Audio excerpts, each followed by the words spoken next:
दोस्तों, आज के इस वीडियो में हम बात करने वाले हैं कि यार ये मैथ सब्जेक्ट को किस तरीके से पढ़ना चाहिए कि ये इंटरेस्टिंग बन जाए और किस तरीके से पढ़ें कि ये समझ में भी आ जाए। और ये बात मैं इसलिए कह पा रहा हूं सही तरीके से क्योंकि एक टाइम था जब 7th क्लास में मेरे 100 में से 1 नंबर आए थे टेस्ट में, और एक वही टाइम था उसी स्कूल का जब किसी टीचर ने मुझसे कहा था कि बेटा तुम ऐसे स्कूल में क्यों पढ़ते हो, तुम्हें तो किसी अच्छे स्कूल में होना चाहिए था। और जब आगे बढ़ा, जब टीचर बना, तो इन सारी चीजों का जो निचोड़ मैंने निकाला है, क्योंकि बहुत सी बातें हैं जो आप जानते हैं, लेकिन उन सब में कुछ 5 पॉइंट्स मैंने रखे हैं, तो आई एम श्योर कि आपको बहुत ज्यादा हेल्पफुल करेंगे। तो अगर ऑर्डर से बात करूं तो सबसे पहले कि यार एक नोटबुक बनाइए जिसमें आप अपने सारे क्वेश्चंस को प्रॉपरली रिकॉर्ड हो। ये सही बात है कि जब आप क्वेश्चंस करते हैं तो आपको लगता है यार कुछ समझ नहीं आ रहा, भाई कुछ नहीं चल रहा आजकल, क्योंकि आपने कोई प्रॉपर नोटबुक बनाई ही नहीं, और बना भी रहे हैं तो कभी आज किया कभी 10 दिन बाद कर रहे हैं। तो इसीलिए सबसे पहले एक नोटबुक बनाइए जिसमें अपने सारे क्वेश्चनों को करिए। कैसे करना है वो आगे मैं बता रहा हूं, बट सबसे पहले एक नोटबुक आपको बनानी है उस सब्जेक्ट की, प्रॉपर अपने लिए, चाहे वो होमवर्क से रिलेटेड हो, स्कूल होमवर्क से रिलेटेड हो, ट्यूशन से रिलेटेड हो, लेकिन एक प्रॉपर फेयर नोटबुक आपकी होनी चाहिए। और दोस्तों सेकंड पॉइंट है कि यार एक फॉर्मूले की लिस्ट बनाइए, और लिस्ट बनाइए ही मत, इसे अपने पॉकेट में भी मत रखिए, इसे अपने रूम के किसी भी गेट के पीछे चिपका दीजिए या वहां पे जहां पे आपकी आते जाते उस पे नजर पड़े। ये बात सुनने में बड़ी अजीब सी लगती है, पुरानी बातें लगती हैं, लेकिन मेरा ऐसा मानना है हिस्ट्री ना बैक हो रही है। नई नई दौर की फिल्में बनी, लोगों ने 100-100 करोड़ कमा लिए, लेकिन एक ऐसी फिल्म आती है जो राजाओं महाराजाओं के बारे में बताती है और उनसे कहीं ज्यादा ट्रिपल या उससे भी कहीं ज्यादा पैसे कमा के चली जाती है, बाहुबली। तो ऐसी चीजें हैं, कुछ चीजें पुरानी इफेक्टिव बहुत ज्यादा है। तो मेरा ऐसा मानना है कि आप फॉर्मूले रटिए मत, क्योंकि इससे समझ नहीं आएगा, लेकिन जहां कहीं भी आप आते जाते या जहां पे आपकी सबसे ज्यादा नजर जाती है वहां पे उसको चिपका दीजिए, बहुत इफेक्टिव रहेगा। मैं सच कहता हूं, जो फॉर्मूले आपको याद नहीं होते थे, अरे 1 दिन नहीं, 2 दिन नहीं, 4 दिन नहीं, 5वें दिन वो सारी फॉर्मूले आपके माइंड में आ जाएंगे, क्योंकि आप रेगुलर उसे आते जाते देखते रहेंगे। तो एक फॉर्मूले की लिस्ट जरूर बनाइए। तीसरे नंबर पे है कि जब भी आप अपने क्वेश्चंस को करते हैं और आंसर नहीं आता तो कहता है यार अब मूड खराब हो गया भाई, अब मुझसे नहीं हो रहा। क्यों नहीं हो रहा? अगर नहीं हो रहा है तो यार उस टाइम टीचर बनिए अपने आप में और उस क्वेश्चन को दोबारा से रीचेक करिए। और रीचेक करते वक्त ये मत सोचिए कि ये क्वेश्चन आपने खुद करा है, रीचेक करते वक्त ये सोचिए कि किसी और ने करा है और आपका काम है उसे चेक करना। मैं सच कहता हूं 99% कि आपको कुछ ना कुछ ऐसा गलत दिखेगा जो आपको लगेगा अरे हाँ यार इस पॉइंट पे मैं गलत हूं। वो आप ठीक नहीं कर सकते, वो आपके टीचर ठीक करेंगे। कि दोस्त एक सुंदर सी लाइन है कि हीरे को परखना है तो अंधेरे का इंतजार करिए, कि धूप में तो कांच के टुकड़े भी चमकने लगते हैं। ये बात बिल्कुल राइट है कि आपको वहां पे टीचर बनना पड़ेगा। और दोस्तों नेक्स्ट जो मैं कहने वाला हूं ये मेरा बहुत ही ज्यादा फेवरेट है और मैंने इसे अपने लाइफ में अप्लाई किया और मैंने बहुतों को कहा है इस चीज को करने के लिए, और सबने देखा है कि इसका इंपैक्ट वाकई बहुत बेटर रहा है।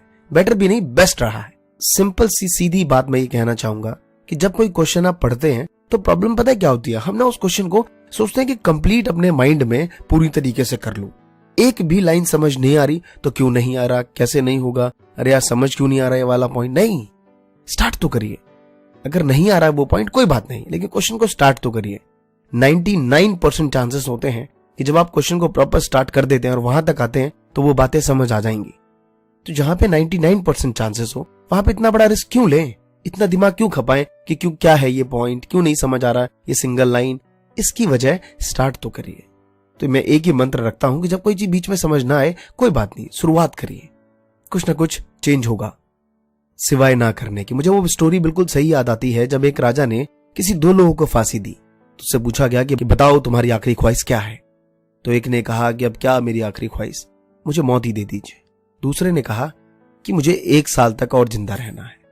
राजा ने कहा चलो ठीक है भाई, इसकी आखिरी ख्वाहिश है, पूरी कर दी जाए।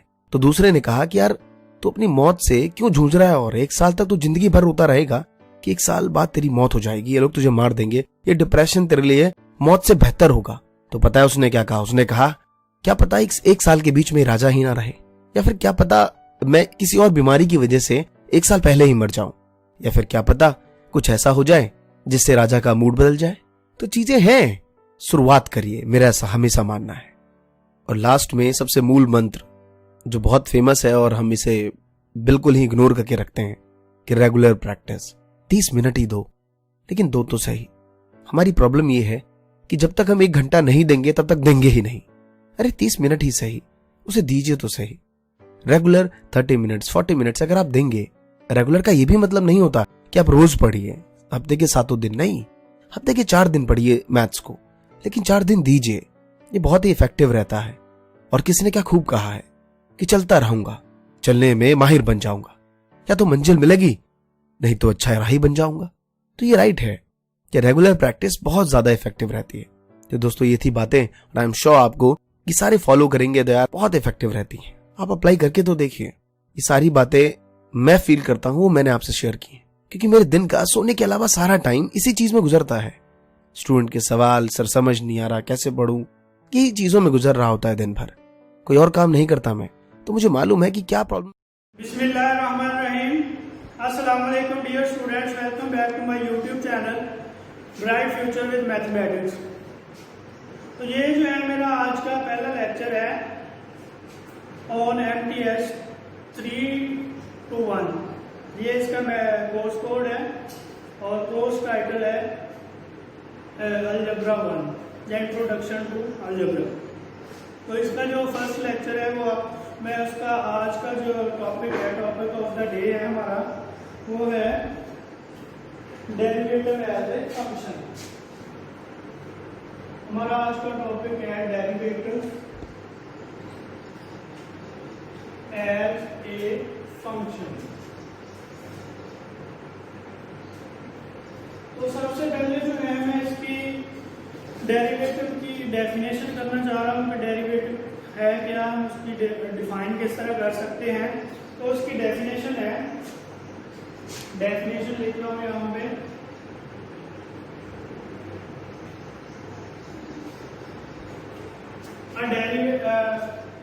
a derivative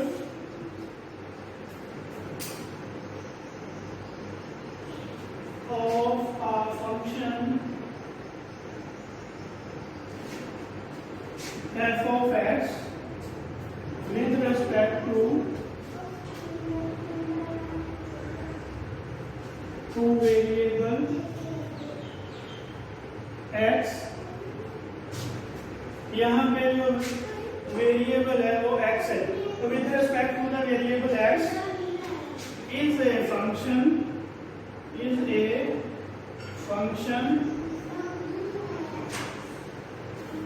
f प्राइम या f डैश इज। अब उसको मैथमेटिकली मैं लिखना चाह रहा हूँ, कैसे लिखेंगे, f प्राइम ऑफ x या derivative of f of x is equal to limit h tends to 0 f of x plus h minus f of x divided by h।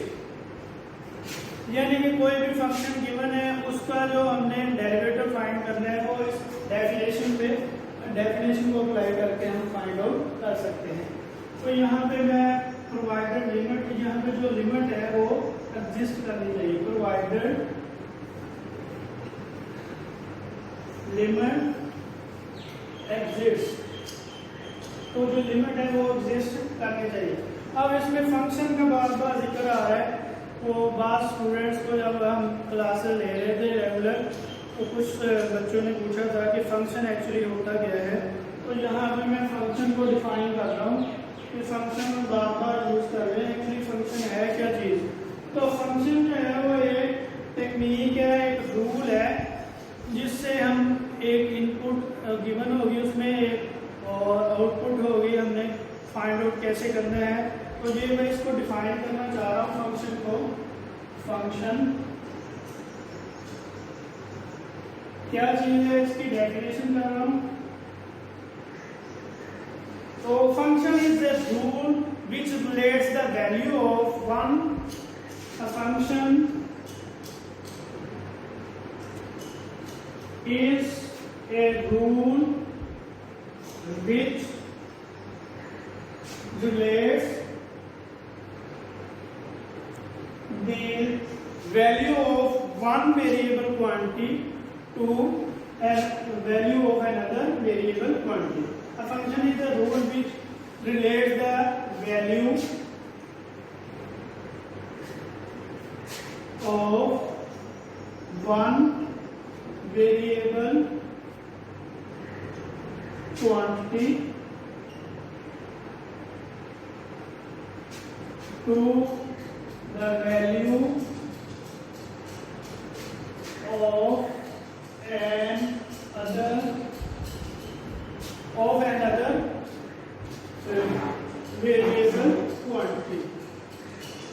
variable quantity and does so in such a way, and does यानी कि इस तरह वो उसकी value assign करे, and does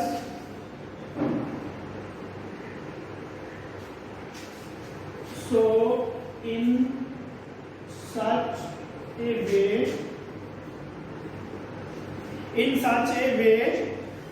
that the value of second variable quantity determines the value of first variable quantity. In such a way that the value of second variable quantity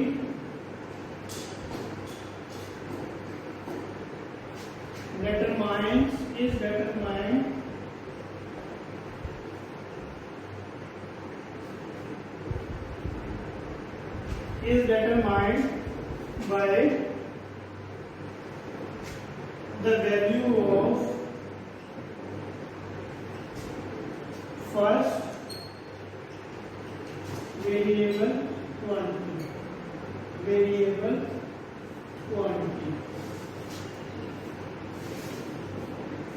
तो this is the definition of a function. तो अब function को जो है इसके लिए मुख्तलिफ symbol जो है यूज कर सकते हैं। मैं यहाँ पे लिख के बता देता हूँ। वी कैन यूज सिंबल्स या we can represent function by using symbols.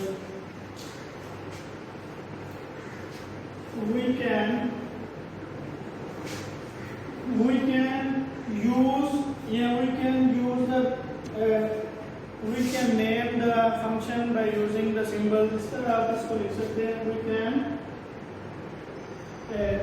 we can name, here we name, हम लिखेंगे we name the function by using symbols।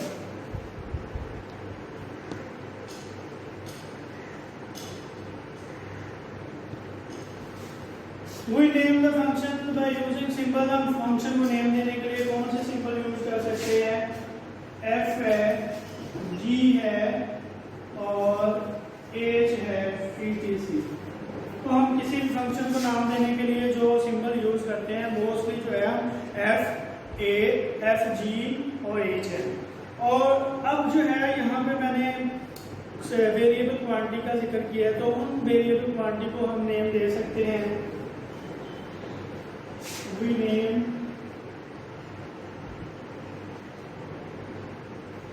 the variable quantity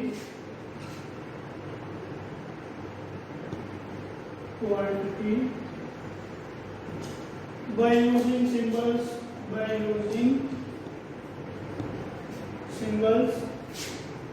उनके लिए कौन कौन से हम सिंबल जो है वो मोस्टली यूज करते हैं, लाइक x है, y है, t है, etc। तो यही है, हम जो है मोस्टली यही यूज करेंगे। तो ये जो है वेरिएबल क्वांटिटी को रिप्रेजेंट करेंगे, ये वाले वैल्यू जो ये वाले सिंबल। तो अब हमने जो है अब वहां से हम लिख सकते हैं, अब फंक्शन से हम लिख सकते हैं y is equal to f of x। y is equal to f of x, that mean that ये जो है शो करवाता है which assign a unique value of variable quantity y to the variable quantity x। ये function जो है ये assign करता है value of variable quantity y to the variable quantity x।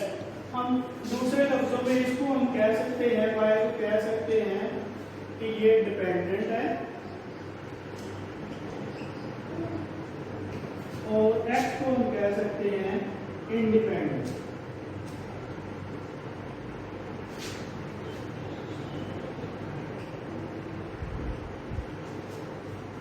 y को हमने ये कह सकते हैं ये डिपेंडेंट है और x जो है वो इंडिपेंडेंट है। ये दूसरे लफ्जों में ये कह सकते हैं कि ये जो है इनपुट है और ये आउटपुट। तो हम इसको कह सकते हैं कि ये इनपुट है और ये आउटपुट है। तो ये था फंक्शन की डेफिनेशन। आप उम्मीद है कि आपको फंक्शन का पता चल गया होगा कि एक्चुअली फंक्शन क्या होता है। अब जो है हम अपने टॉपिक की तरफ आते हैं कि डेरिवेटिव एज ए फंक्शन। उसमें हमने डेरिवेटिव की डेफिनेशन दी है कि f prime of x is equal to limit a tends to 0 f of x plus h minus f of x divided by h, और जो लिमिट है वो एग्जिस्ट करनी चाहिए। अब इससे आगे जो है हम एग्जांपल लेते हैं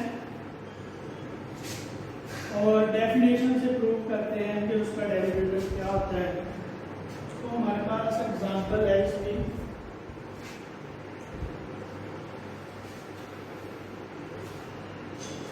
एग्जांपल है f of x is equal to x divided by x minus 1। तो ये हमारे पास जो है एक एग्जांपल है।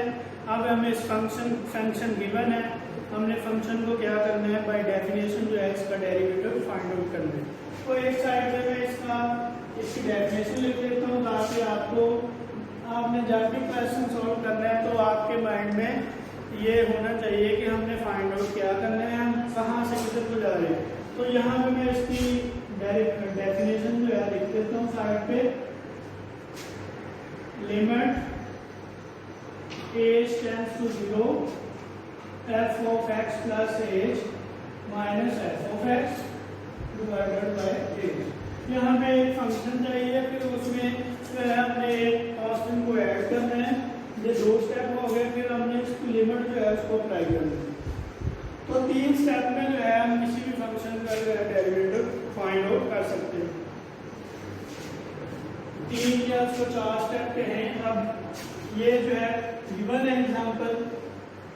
अब हमने क्या करना है दूसरे स्टेप में कि f of x plus h find out करना है। उसमें जो है हमने कांस्टेंट जो है उसको ऐड करना है। तो इसमें देखिए क्या आ जाएगा, f of x plus h is equal to x plus h और x प्लस h माइनस 1।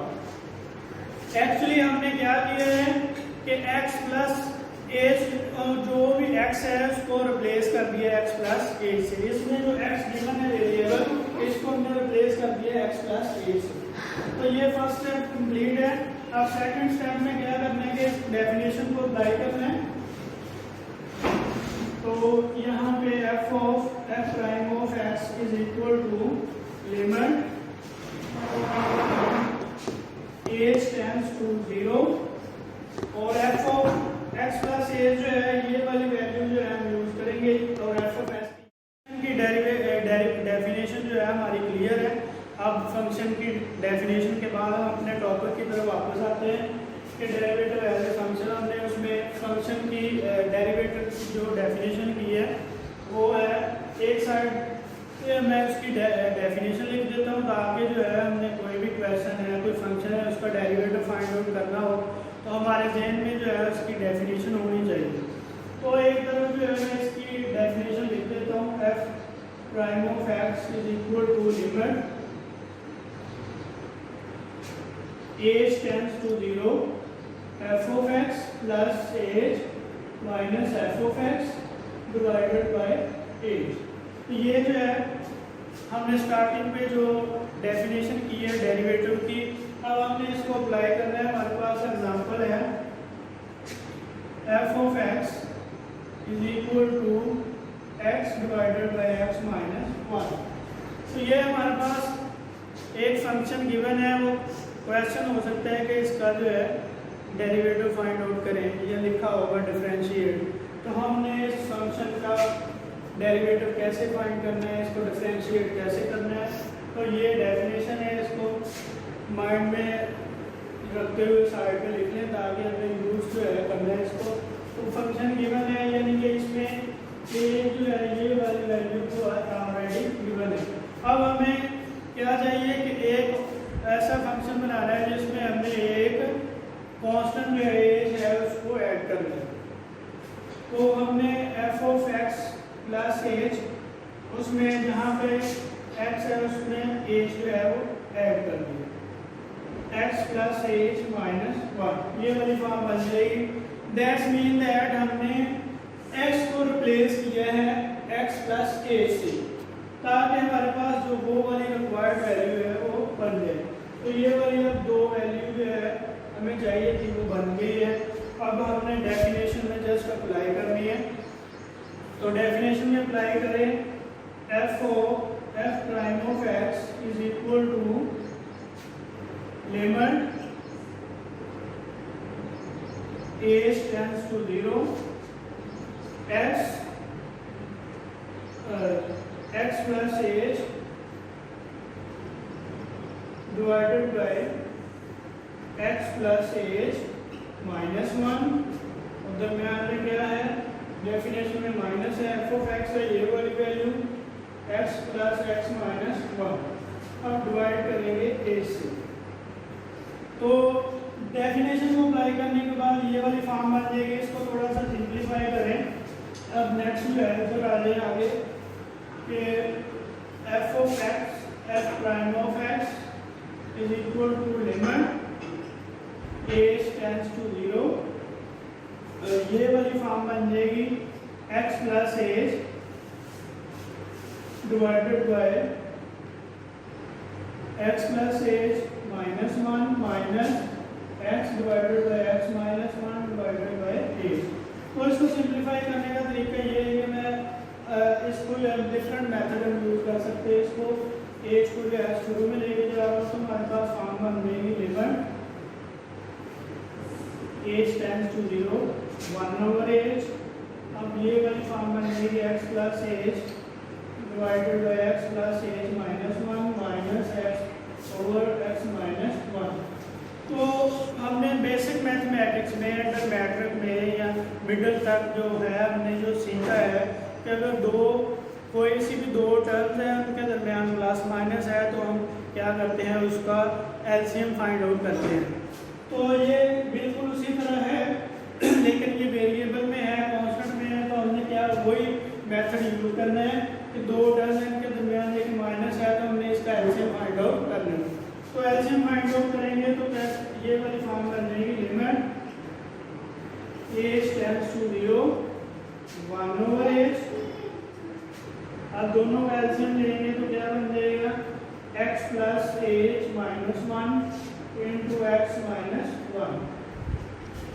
अब जो है ये इससे कैंसिल हो जाएगा तो ये वाला बच जाएगा, इन दोनों को आपस में मल्टीप्लाई करें x plus h into x minus 1। अब दूसरे में क्या रहेगा, ये वाला कैंसिल हो जाएगा, ये बच जाएगा x into x plus h minus 1।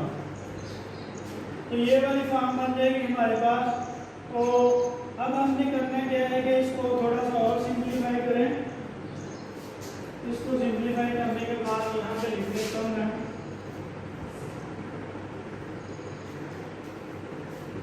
अगर मजीद उसको सिंप्लीफाई करें तो f prime of x is equal to limit h tends to 0 into 1 over h is into, अगर हम इनको सिंप्लीफाई करें तो हमारे पास क्या बच जाएगा, x square plus H x plus minus x और माइनस एच, ये बन जाएगा। इसी तरह आगे हम इसको मल्टीप्लाई करें तो minus x square minus H x minus plus हो जाएगा एक्स।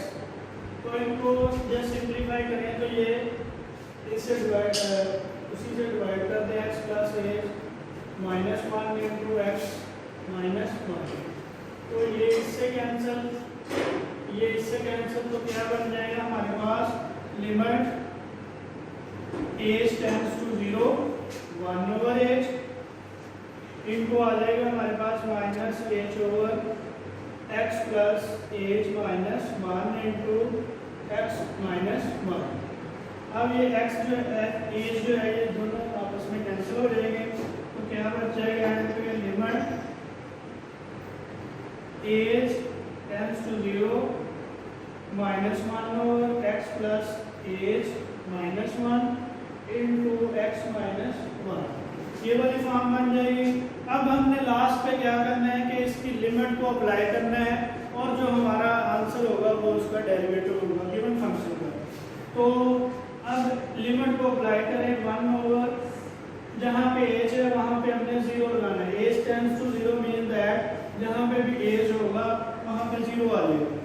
तो x plus 0 minus 1 into x minus 1, यहाँ पे माइनस है। तो ये देखें अब रिक्वायर्ड आंसर जो है हमने गिवन फंक्शन का रिक्वायर्ड आंसर क्या है हमारे पास, जो फंक्शन का उसको हमने डेरिवेटिव फाइंड आउट करने के बाद जो आंसर है हमारे पास इज इक्वल टू है माइनस 1 ओवर एक्स माइनस 1 का स्क्वायर। स्क्वायर इसलिए दोनों सेम हो गए हैं, वो दोनों सेम अगर आपस में मल्टीप्लाई हो रहे हैं तो उनका स्क्वायर होगा। तो इसी तरह हम एक और एग्जांपल करते हैं कि अगर फंक्शन जो है अकेला 1 ओवर एक्स हो, f of x is equal to 1 over x. इस तरह कोई भी फंक्शन है तो हमने उसी तरह जो है मेथड वही है कि आपने एक साइड पे उसकी डेफिनेशन लिख लेनी है ताकि हमें पता हो कि हमने फाइंड आउट क्या करना है। तो f of x plus h minus f of x divided by h. तो ये है डेफिनेशन, हमने इस फंक्शन पे अप्लाई करनी है। एफ ऑफ एक्स उसमें चाहिए, वो भी गिवन है। अब हमें f of x plus h चाहिए कि हमने रिप्लेस करना है, जहाँ पे एक्स है वहाँ पे रिप्लेस करना है एक्स प्लस एज। तो ये बन जाएगा एक्स प्लस एज। ये वाली जो है आपने दो वैल्यू जो है ये यूज करनी है उस डेफिनेशन में। अब डेफिनेशन पे आए, अब डेरिवेटिव फाइंड आउट करें डायरेक्ट। हम इसको दिस इंप्लाइज दैट, इसको हम करते हैं this implies that f prime of x is equal to limit h tends to 0 f of x plus h की जगह हम क्या लगाएंगे 1 over x plus h minus f of x की है 1 ओवर एक्स और डिवाइडेड बाय है h. अब ये वाली फॉर्म बन जाएगी। इसको हम थोड़ा सा और सिंप्लीफाई करें, लिमिट एज टेंड्स टू 0 और ये 1 ओवर एज को उसी तरह आपने स्टार्टिंग में लिख लेना है। तो ये वाले बन जाएंगे 1 ओवर एक्स प्लस एज और 1 माइनस 1 ओवर एक्स। तो इसको थोड़ा सा हमने और सिंप्लीफाई करें, अब में हमने अप्लाई कर दी है। उससे आगे जो है फॉर्म क्या बन जाएगी एफ प्राइम ऑफ एक्स, यानी कि फंक्शन का डेरिवेटिव जो है किसके इक्वल आ जाएगा लिमिट एज टेंड्स टू 0 और उन दोनों का एलसीएम लेंगे जैसे पिछले क्वेश्चन में हमने किया x plus h into x. ये जो है इसका एलसीएम है। तो अब इसमें देखिए x प्लस एज से कैंसिल और यहाँ पे x बचेगा और फिर इससे जो है ये कैंसिल और यहाँ पे बच जाएगा हमारे पास माइनस एक्स माइनस ए। तो ये इससे कैंसिल हो जाएंगे और अब नेक्स्ट जो है हमने क्या करना है, ऊपर क्या बच गया हमारे पास लिमिट एज टेंड्स टू 0 और minus 1 over x plus h into x. तो अब हमने लास्ट पे क्या करना है, जस्ट उसकी लिमिट को पुट कर देना है। तो ये हमारे पास आ जाएगा है prime of x is equal to -1 over x plus 0 into x. तो यहाँ पे ये बच जाएगा हमारे पास -1 over x into x that's mean is equal to -1 over x के। तो जो हमने गिवन फंक्शन था हमारे पास, उसका जो आंसर आया हमारे पास वो है -1 ओवर एक्स के, जो कि रिक्वायर्ड आंसर है। जो तो उम्मीद करता हूँ जितने भी स्टूडेंट्स हैं उनको समझ आ गई होगी कि डेरिवेटिव की डेफिनेशन क्या है, उसको हमने अप्लाई कैसे करना है, और जो फंक्शन है, फंक्शन एक्चुअली क्या होता है, मैंने उसकी डेफिनेशन भी बताई है आपको। तो उम्मीद करता हूँ सबको जो है समझ आ गई होगी। मैं अगर किसी ने अभी तक सब्सक्राइब नहीं किया तो काइंडली इसको सब्सक्राइब करें और इसको शेयर करें ताकि जितने भी स्टूडेंट्स हैं उन तक ये पहुँच जाए। तो आपने घरों में रह के इस तरह जो है लर्निंग करनी है। और तब तक के लिए मुझे इजाज़त दीजिए। अल्लाह हाफिज़। Thank you for watching.